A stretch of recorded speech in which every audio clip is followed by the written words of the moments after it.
दोस्तों आज की इस कहानी में एक पत्नी को 3 व्यक्तियों से प्रेम हो जाता है। प्रेम होने के पश्चात जब उसका पति उनके प्रेम प्रसंग का विरोध करता है तो वो अपने 3 प्रेमियों से अपने ही पति की हत्या करा देती है। हेलो नमस्कार साथियों, मैं केशव सैनी आपके सामने एक नई स्टोरी लेकर आया हूँ।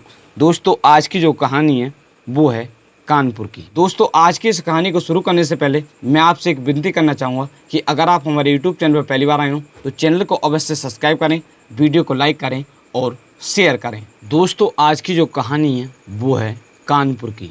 उत्तर प्रदेश में एक ज़िला पड़ता है कानपुर, और उस ज़िले में एक थाना पड़ता है मंगलपुर, और उस थाना क्षेत्र में एक गांव पड़ता है मनकापुर। उस गांव का रहने वाला एक व्यक्ति होता है जिस व्यक्ति का नाम होता है गुरुचरण। दोस्तों जो गुरुचरण होते हैं उनकी आयु लगभग 38 या 40 साल के लगभग में होती है। दोस्तों उनकी जो पत्नी होती है, उनकी पत्नी का नाम होता है पूजा। दोस्तों पूजा के साथ उनकी सन 2012 में उनकी शादी होती है। दोस्तों शादी हो जाती है। शादी होने के पश्चात दोस्तों जो गुरुचरण होते हैं वो शराब पीने के आदी होते हैं। दोस्तों वो शराब पीने के पश्चात अपनी पत्नी को परेशान किया करते थे। दोस्तों इसी बीच उनकी जो पत्नी होती है, उनकी पत्नी का एक व्यक्ति के साथ प्रेम प्रसंग शुरू होता है। दोस्तों उस व्यक्ति का नाम होता है शिवम। दोस्तों जो शिवम होता है वो जरिया का रहने वाला होता है।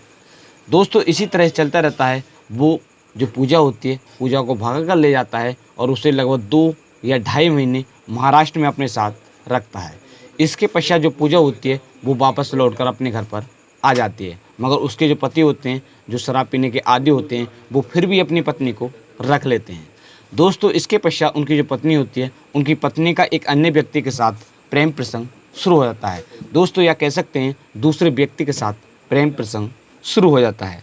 दोस्तों दूसरा जो व्यक्ति होता है उसका नाम होता है विष्णु, और जो एक थाना पड़ता है डेरापुर, और उस थाना क्षेत्र में एक गांव पड़ता है फरीदपुर, उस गांव का रहने वाला होता है। दोस्तों उस व्यक्ति के साथ प्रेम प्रसंग शुरू हो जाता है, मगर जो उसके पति होते हैं उनको इनके प्रेम प्रसंग के बारे में पता नहीं चलता है। दोस्तों इसके पश्चात उसका तीसरे व्यक्ति के साथ प्रेम प्रसंग, जो वर्तमान में तीसरे व्यक्ति के साथ प्रेम प्रसंग चल रहा होता है। दोस्तों जो तीसरा व्यक्ति होता है वो उसका चचेरे देवर होता है। जो महिला होती है, जो एक लेडीज़ होती है, उसका चचेरा देवर होता है, और उसके साथ ही उसका प्रेम प्रसंग चल रहा होता है। दोस्तों उसका नाम होता है गुलाब। दोस्तों उसका नाम होता है गुलाब। गुलाब के साथ उसका प्रेम प्रसंग शुरू होता है। दोस्तों जो पूजा होती है, पूजा को जो गुलाब होता है वो एक सिम कार्ड देता है। वो उस फ़ोन में उस सिम कार्ड को गिरती है और इसके पश्चात उससे बात किया करती थी। दोस्तों वो चोरी चुपके उस सिम कार्ड को डालती थी और इसके पश्चात फ़ोन पर अपने प्रेमी से बात किया करती थी। जब भी उसका पति आता था तो वो उस सिम कार्ड को निकाल लेती थी और जो उसमें सिम कार्ड पहले से पड़ा हुआ होता था उसको डाल देती थी। दोस्तों इसी तरह से उनका जो प्रेम प्रसंग है वो चलता रहता है।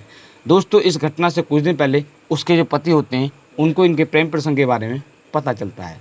दोस्तों जैसे ही पता चलता है तो वो अपनी पत्नी को डांटते हैं, समझाते हैं, और इसके पश्चात जो गुलाब होता है उसको भी डांटते हैं। दोस्तों मगर इसके पश्चात भी इनका जो प्रेम प्रसंग है वो जारी रहता है। दोस्तों उसको काफ़ी गुस्सा आता है तो वो अपनी पत्नी को फिर भी डांटता है। जब भी उसको गुलाब कहीं भी दिखाई देता था तो वो उसको गालियाँ दिया करता था। दोस्तों उनका जो प्रेम प्रसंग है वो लगातार जारी रहता है। दोस्तों उनकी जो पत्नी होती है वो अपने प्रेमी के साथ ही रहना चाहती है। दोस्तों उनकी जो पत्नी होती है वो अपने पति से परेशान हो जाती है और वो एक दिन अपने प्रेमी से कहती है कि आप मेरे पति को किसी भी तरह से रास्ते से हटाएं। दोस्तों उसका जो प्रेमी होता है जिसका नाम होता है गुलाब, वो उसकी बात मान लेता है और वो कहती है कि मैं आपका इस काम में पूरा साथ दूंगी। दोस्तों इसके पश्चात वो प्लान बनाने लगते हैं। दोस्तों इस घटना से लगभग 12 दिन पहले वो इस प्लान को बनाना शुरू करते हैं। दोस्तों इस प्लान में जो महिला होती है जिसका नाम होता है पूजा, वो जो उसके 2 पहले प्रेमी होते हैं उनको भी इस हत्याकांड में शामिल कर लेते हैं। इसके पश्चात वो अपने 3 प्रेमियों से, जो उसके तीनों प्रेमी होते हैं, उनसे अपने पति की हत्या का प्लान बनाती है। प्लानिंग के अनुसार 25 जुलाई सन 2024 की शाम लगभग 4:30 या 5 बजे का समय होता है। दोस्तों जो विष्णु होता है वो जो गुरुचरण होते हैं उनको शराब पीने के बहाने गांव से बाहर बुलाता है। दोस्तों जो गुरुचरण होते हैं वो वहाँ पर पहुँच जाते हैं और इसके पश्चात वो दोनों मिलकर शराब पीते हैं। दोस्तों शराब पीते हैं। अब जो गुरुचरण होता है वो ज़्यादा शराब पीते हैं, क्योंकि वो उनका प्लान होता है, पिलाने के अनुसार वो उनको ज़्यादा शराब पिलाते हैं। अब जैसे ही वो दारू पीते हैं तो उनको नशा होना शुरू हो जाता है। दोस्तों इसी बीच लगभग आधे घंटा या पौन घंटे के बाद जो दोनों व्यक्ति होते हैं, जिसका नाम होता है शिवम और गुलाब, वो भी आ जाते हैं। आने के पश्चात अब जैसे ही मौका मिलता है, जो विष्णु होता है वो उसकी गला घोटना शुरू कर देता है। दोस्तों इसी बीच जैसे ही वो गला घोटता है तो वो बेहोश हो जाता है। इसके पश्चात जो दोनों शिवम और गुलाल होते हैं, वो दोनों एक गमछा लेते हैं और उससे उसकी गला घोट देते हैं और इसके पश्चात उसकी हत्या कर देते हैं। हत्या करने के पश्चात वो उसके शव को वहाँ से कुछ दूरी पर डाल देते हैं और इसके पश्चात उसके ऊपर जो मोटरसाइकिल होती है उसको भी डाल देते हैं, जिससे कि लोगों को एक प्रकार से हादसा लगे।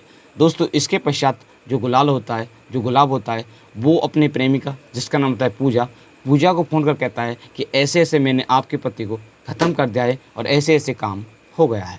दोस्तों वो भी काफ़ी खुश होती है। इसके पश्चात वो वहाँ से फरार हो जाते हैं। दोस्तों इसके पश्चात 26 जुलाई सन 2024 को गांव के कुछ व्यक्तियों को एक शव दिखाई देता है। दोस्तों जैसे ही गांव के व्यक्ति उस शव को देखते हैं तो पता चलता है कि वो गुरुचरण का शव होता है। दोस्तों इसके पश्चात जो उसके परिवार वाले होते हैं वो वहाँ पर पहुँच जाते हैं और वो इसकी सूचना एक थाना पड़ता है मंगलपुर, उस थाने की पुलिस को देते हैं। दोस्तों जैसे ही पुलिस को सूचना देते हैं, जो पुलिस की टीम होती है वो वहाँ पर पहुँच जाती है। पहुँचने के पश्चात जो शव होता है उसको बरामद करते हैं और इसके पश्चात वो पूछताछ करते हैं। तो इसके पश्चात जो पुलिस होती है वो पूछताछ करती है। जो मृतक का भाई होता है, जिसका नाम होता है राजकुमार, वो बताता है कि ऐसे ऐसे जो मेरी भाभी है, जिसका नाम है पूजा, उन्होंने ही मेरे भाई की हत्या कराई है। दोस्तों जो पुलिस होती है वो रिपोर्ट दर्ज कर लेती है। इसके पश्चात जाँच करना शुरू कर देती है। दोस्तों इधर पोस्टमार्टम के पास जो उसका शव होता है वो आ जाता है। आने के पश्चात उनके शव का अंतिम संस्कार कर दिया जाता है और इसके पश्चात जो मृतक की पत्नी होती है वो अपने प्रेमियों के साथ फरार हो जाती है। दोस्तों जो पुलिस होती है, पुलिस को जैसे ही इसकी जानकारी लगती है, पुलिस तुरंत एक्शन में आती है। आने के पश्चात जो पुलिस होती है वो अच्छी तरह से जाँच करना शुरू कर देती है। दोस्तों पुलिस को जाँच के दौरान वो चारों व्यक्ति मिल जाते हैं, पत्नी सहित चारों व्यक्ति मिल जाते हैं। मिलने के पश्चात जो पुलिस होती है वो इन 3 व्यक्ति और एक लेडीज़ होती है जिसका नाम होता है पूजा, उन तीनों को पकड़कर ले जाती है। ले जाने के पश्चात वो उसमें थाने में जाकर पूछताछ करते हैं। दोस्तों पूछताछ के दौरान वो चारों बार मना करते हैं। जब पुलिस उस पर अच्छी तरह से पिटाई करती है और इसके पश्चात वो इस को कबूल कर लेते हैं और जो पूरी कहानी होती है, जो उनके प्रेम प्रसंग की पूरी कहानी होती है, उसके बारे में बताते हैं। थाना प्रभारी संजय गुप्ता ने बताया कि पुलिस ने 31 जुलाई सन 2024 को इस केस का खुलासा कर दिया है। पुलिस ने जो मृतक की पत्नी होती है, जिसका नाम होता है पूजा, और उसके जो 3 प्रेमी होते हैं, जिसमें एक प्रेमी का नाम होता है विष्णु, दूसरे का नाम होता है शिवम, तीसरे का नाम होता है गुलाब, इन तीनों को गिरफ्तार कर जेल भेज दिया है। दोस्तों पत्नी सहित 4 व्यक्तियों को जेल भेज दिया है और इनके साथ सख्त से सख्त कार्रवाई की जाएगी।